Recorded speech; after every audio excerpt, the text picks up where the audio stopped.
So they're not going to do anything. Like why would you even throw a rock at the sleeping dog? Just let the sleeping dog lie. We on this cartel kind of wagon train, learning about the idiosyncrasies of it. My man Pierre is back. I got to tell you, I'm on this pre-workout from Tasty Gains. It's fire. Killing it. Got me on 1 million. I'm so excited. I forgot to do it in the last video. Other thing is we selling merch. If you want to support the channel, get you a Grit Don't Wash Off shirt.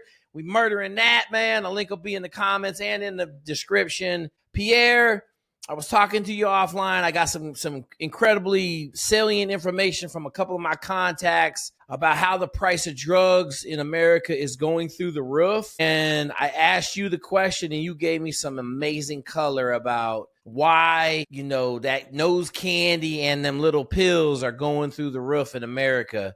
I appreciate you coming back, brother. No problem. Well, look. Obviously the demand for the class of synthetics, and I'm going to just say at one time, the fentanyls. Yep. The fentanyl is being utilized to produce counterfeit oxys. They're just manufacturing pills. The demand in the United States for synthetic opioids is enormous. And so where it becomes an issue is for the first time in the modern cartel era, it makes economic sense for organizations in Mexico to remain outside of the cartel structure. There are two transnational cartels, the major cartels, Sinaloa and Jalisco. There are 7 additional cartels. Now, those 7 little regional ones, they comprise of 2, 3, 4 organizations, maybe 5 or 6. Sinaloa, as of January of 24, was a 44 organization network. Jalisco New Generation, as of early last year, was a 27 organization network.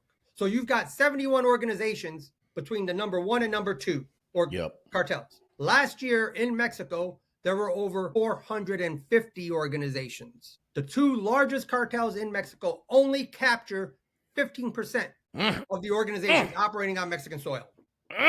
So now, why has this explosion in independent organizations taken off? Well, because when the modern cartel era began, they were dealing primarily in the coke context. And you need size, scale. If you get 7 groups together, you can buy more product at one time. You buy more product at one time, you're going to negotiate a better price. So the name of the game in Mexico was always scale. They made their money on volume and they had to scale up. Now that they're involved in the synthetic space, in particular with the fentanyl, for the first time, it makes more sense that you don't need to be a part of any particular structure. And there is no benefit to scale. Now, yes, the large cartels do have their organizations operating. So when you see the 1,000-kilo fentanyl bus, that's coming out of the Guzman faction of Sinaloa. What the problem is there are hundreds of these smaller, what I refer to as the mom and pops. They produce anywhere in the neighborhood of 2, 3, 4 kilos at a time. Well, those smaller organizations do not need the services of the big cartel. And the overwhelming of those smaller organizations are operating on territory already in control of by the cartels. So that the cartels don't mind if the mom and pop produce product. However, they insist that the mom and pop sell their product to the local cartel rep. Now, why that's an issue is because the Culiacan price in Sinaloa might be 40 cents a dose. The wholesale price in Phoenix might be anywhere from $1 to $2 a dose. Yep. So you're being forced to sell it to the local cartel operative at a discount. So in order to avoid having to share all their proceeds, you've got hundreds of these small mom and pops that are operating behind the cartel's back. So they have to conceal the manufacturing. They can't then take the product to the local rep and say, let us use your transportation network, because they're not supposed to be transporting. They're not supposed to be taking it to Phoenix to sell it. See, the mom and pop's business model is predicated upon the notion that they're going to be able to spend $3,500 to produce 700,000 pills. If they sell them for $1 a piece, that's 700 G's. Yes, sir. $2 a piece, 1.4. $3 a piece. If you break it up amongst 5 or 6 customers, you're getting $3 a piece. Now you're making $2 million on a $3,500 investment. The labs are rudimentary, so you're talking maybe a total investment of $5,000 for the production. Let's say you bring in a guy to do, essentially a cook to do the reactions, pay him 20 G's. So you're $25,000 investment into producing anywhere from $700,000 to $2 million worth of product. Now, in order for them to be able to bring that product to market, they have to then smuggle it from, let's say, assuming it's Sinaloa, they'll drive from the city of Monchi to the Mexican state of Sonora, hiding it from the cartel reps, get to Sonora, pay a local guy to do the pill pressing, hiding it from the cartel reps, and then they'll go to a local guy to transport it across the border. They can't use the cartel smuggling operations. So how do they get the product across the border? They pay backpackers. I got a question, Pierre. I got to imagine this is a very, very deadly business to be trying to work behind the cartel. Very deadly. Okay. I just want to I know they're not a... Yes. No. But on the other hand, it's the difference between generating, a $400,000 profit and a $1.5 million profit. People are they're taking the risk. Yep.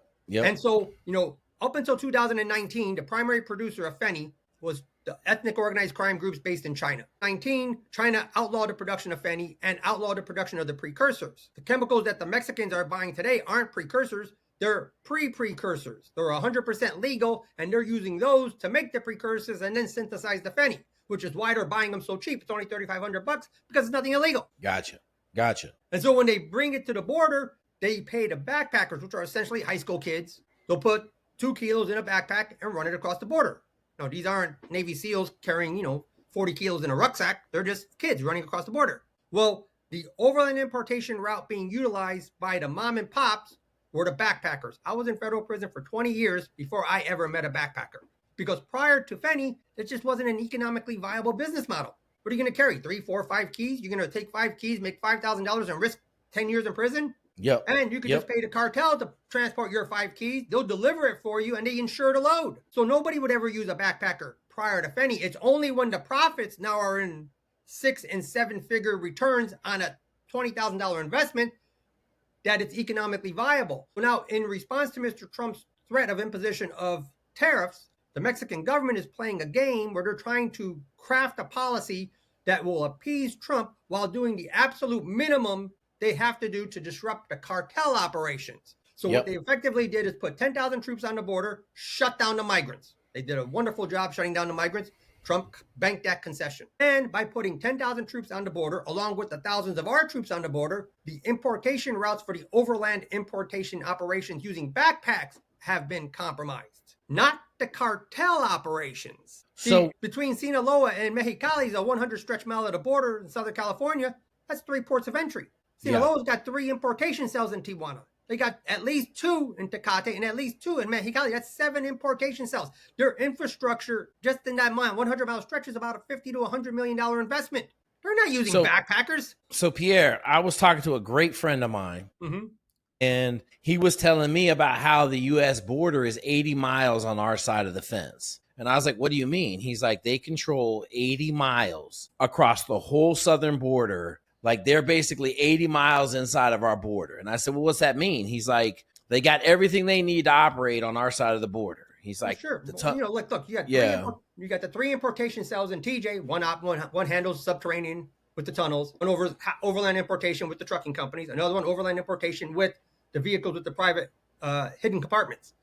But the reason why your friend has been talking about the spike in pricing and the shrinking in supply is because by shutting down the overland importation route for the backpackers, it's undermined the ability of all the mom and pops to bring their product to market. So what does that require? So the Mexican government has effectively engineered a way for the large cartels to gain back all of the market share they've lost in the last 5 years. To make more money. So we helping the cartels. Yeah, this is all designed. That's why Mr. Trump saying, okay, he banks the concessions, but he says, okay, now I want to go forward with direct military action because he knows that they're running a con. Yeah. But see, look, those small mom and pops, individually, they may not be moving the needle, 2, 3, 4 keys at a time, but which is, let's say a 2 million pill load. But in the aggregate, they amount to a tremendous, significant amount of product. So by shutting down the overland importation route, all of the market share that the cartels lost in the last 5 years, they're gaining back. That's the first benefit.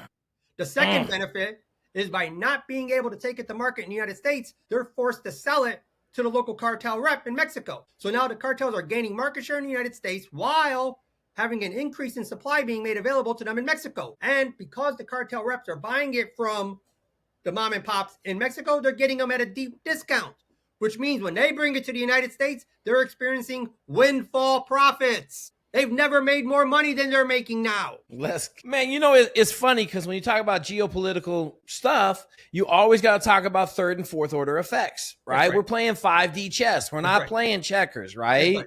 The second, and everybody's like, "Oh, we shut down the border. We did. We're winning the war on drugs." No, and it's like this is a golden era for them. They will be telling their grandkids about how much money they're doing now. The only thing the Mexican government could do that would be even more beneficial for the cartels would be to build a wall. Nobody in North America wants a wall built more than Mr. Trump than the cartel heads, because that will eliminate the ability of all the mom and pops who can't afford to spend $15 million on a 3-tunnel array. They just pay some high school kids to run across the border with the backpacks. Yeah. Let me ask you this, Pierre. You think there's any chance that someone in our government's on the take? I'm telling you, $1 billion will change anybody's opinion about what's patriotic. Well, look, I understand. No, they don't. Look, there's a significant amount of corruption, like on the Border Patrol, only because there's one team in the Sinaloa quiver whose job it is just to compromise Border Patrol officers. And they jackpot these guys all the time. And I'm sure they do. Nearly always. I'm sure they do. Look, men are men. All you need is an attractive woman with a. That's all you need, Pierre. Attractive woman with a nice rack, nice rear end, pretty smile, and they just trick these guys out left and right. And I've only heard of one time where they were able to compromise a female Border Patrol officer, and that was at the McAllen port of entry. Otherwise than that, they just But look, that's very different. The Border Patrol has a relatively high number of corruption cases. But even then, it's minuscule compared to Mexico. And the FBI, DEA, that particular structure, look, like I'm not some big fan of federal law enforcement, but they are not rife with corruption. And so, no, I don't think that it's a matter of cartels paying political figures in the United States. That's just, they don't, in order to be able to bribe, you have to be able to get to somebody. Gotcha. And it's very difficult to get to them. So you've had at least 3 material benefits so far for the cartels based on the actions undertaken at the border to date by the Mexican government. And of course, the fourth one is the most pernicious because they've shut down the overland importation route for the mom and pops, thus forcing the mom and pops to sell the product to the cartel rep at a discount. What does that incentivize the mom and pops to do? Double up production, triple up production. So you're going to have a higher amount of product being made available to the cartels at a deep discount that they can bring to the United States and make windfall profits with. And so when you hear people talking about they're getting ready to start doing strikes in the U.S., are you crazy? This is the golden era. They'll never do strikes now. They're making more money than they've ever made before. It's funny, Pierre, because we had this conversation. I laugh about it now. Now I just think about it. Okay, does that make them more money or hurt them? Anytime we show up in their backyard, it hurts them. So they're not going to do anything. Like why would you even throw a rock at the sleeping dog? Just let the sleeping dog lie. Let it lay over there. We're making billions of dollars at this point, right? Okay. Awesome, brother. Look, from their perspective, the $1 billion a year that Sinaloa and Jalisco hand over to Mexican political, military, and law enforcement elite paid off when the president of Mexico told Mr. Trump, no troops on Mexican soil. No attacks. So the protection market's holding. They don't know how long it's going to hold. Mr. Trump's going to have to make a decision. He can either go forward with imposing the tariffs, which would, he doesn't want to do that because it's going to be very harmful for our economy. But on the other hand, he has to have a basis to what, once you start engaging in military action in another country's territory without their permission, that's called war. And he needs a pretext to go into Mexico over their objection. So not only are the politicians telling the cartel guys, hey, don't do nothing stupid, the cartel heads are telling their people, hey, don't do nothing stupid. They're making money like they've never seen it before. And now that and that's confirmed by your contact within the law enforcement community, that's indicated that the price of the product has skyrocketed. Well, whenever you see prices skyrocketing, that's greater profits because the price per unit hasn't changed in Colombia. Nope. They're just making more money at the first tier wholesale level here in the United States across the board. Crystal, coke, Fenny, heroin, just the entire spectrum. They're hitting on all cylinders. So no, I don't see the likelihood of any attack on American soil being very, very modest at this point.